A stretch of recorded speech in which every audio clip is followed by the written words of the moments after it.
I'm Rob Wilson, President of Employco. Welcome to this week's HR Chat. With me is Jason Eisenhut, our Vice President of HR. Hi, everyone. So, a big topic this week is recruiting difficulty. So, Jason, more and more companies are having problems with recruiting new talent. Yeah, we're seeing it in the news. We're seeing our clients reach out to us, and what can we do? What do you recommend? And there's a variety of kind of topics and strategies that we're recommending to our clients. But it's a tough position for so many small and mid-sized businesses right now. A recent statistic said 42% of small businesses that are hiring could not fill their positions. We're doing an event next week at a restaurant that was supposed to open to the public, and they couldn't find enough people to work, so they're doing some private events, but it tends to be in that in the pay group of that $10 to $18 an hour. Yeah, and that restaurants are in the sweet spot there. Warehouse, manufacturing, yeah, like you said, that sweet spot of below $20 an hour is where a lot of our clients and just general industry is having a real hard time finding labor, either kind of getting them off the unemployment or whatever the factors might be.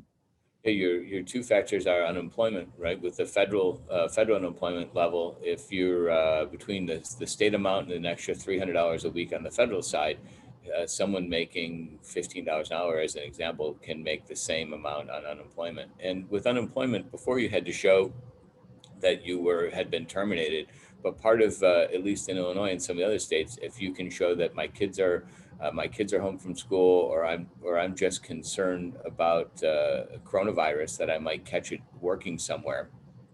Those Yeah. are valid. Those are valid excuses for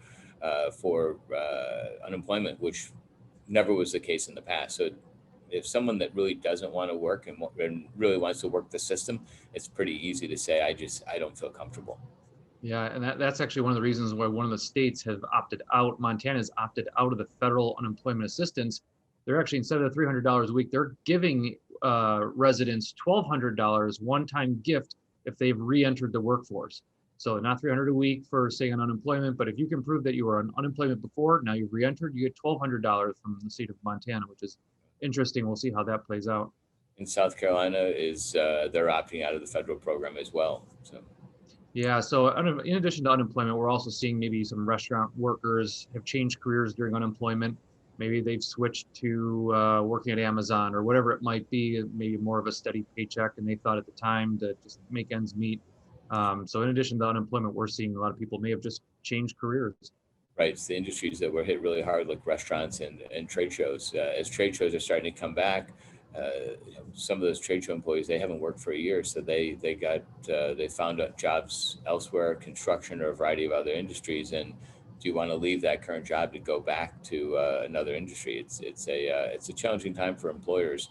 You're seeing some do signing bonuses. You're seeing some adjust wages. Some you look at what benefits you offer, what your PTO is. Is it in-person work? Is it remote? So there's a lot of different options that you can look at as an employer to try and make your position as interesting as possible for your possible recruits.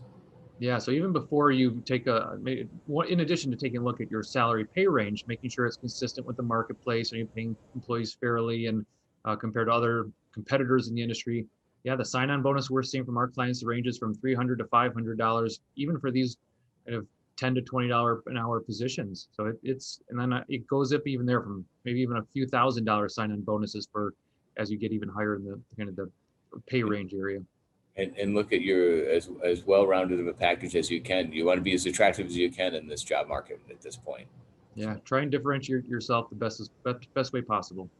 Happy to help if you have questions or if you want some tips or to talk with either of us on ideas that help you attract talent. We're available anytime. So feel free to reach out to either of us on LinkedIn or hr@employco.com or Rob Wilson at employco.com.